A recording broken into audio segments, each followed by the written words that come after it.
In the spring of 1913, four Atlanta businessmen, led by Ivan Allen Sr., traveled to Baltimore to attend the National Advertising and Marketing Convention. While these men were there, they visited the Rotary Club of Baltimore. They were impressed that a business networking organization had a creed of serving others first. On the train ride back to Atlanta, they decided to form a Rotary Club in Georgia.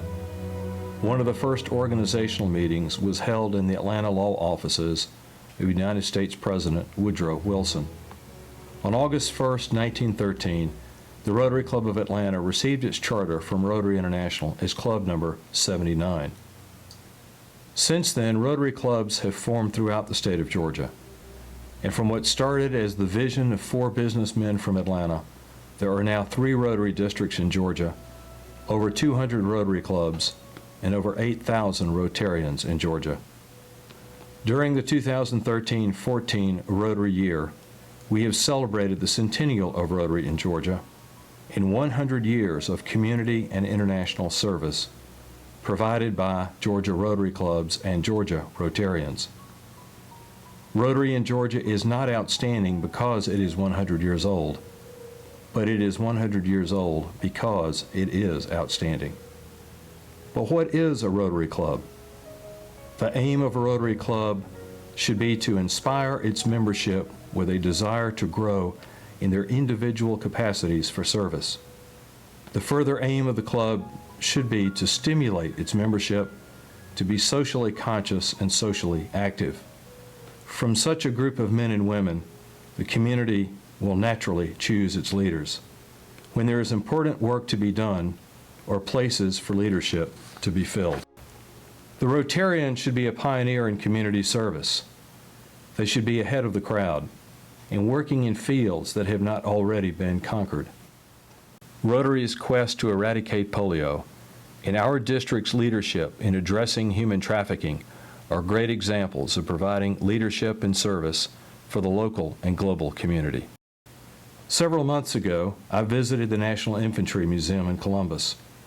It is a powerful reminder of those who have served their country and in many cases offered the ultimate sacrifice.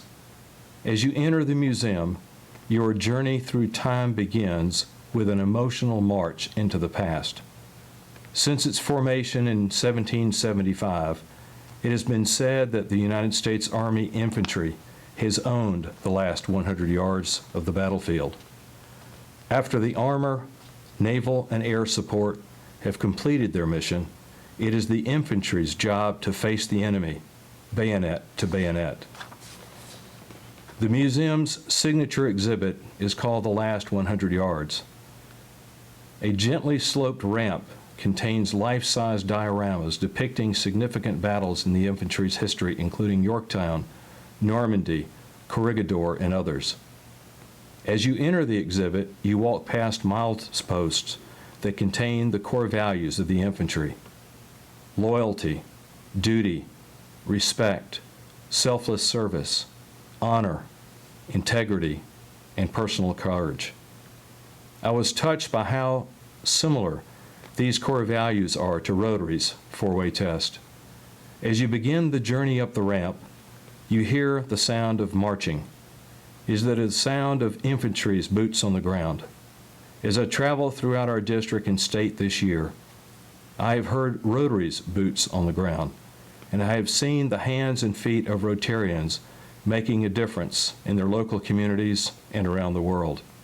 The Rotary Foundation has given us a roadmap of where to focus our service activities by providing us with 6 areas of focus: water and sanitation, disease prevention and treatment, maternal and child health, basic education and literacy, economic and community development, and finally, peace and conflict resolution.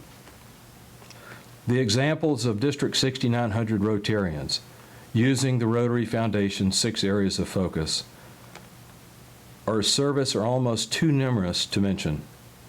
But during this centennial year of Rotary in Georgia, you have planted trees, provided food for the hungry, provided shelter for the homeless, provided medicines and sponsored blood drives to help heal the sick, provided clean water for those who are thirsty, provided dictionaries to elementary school students.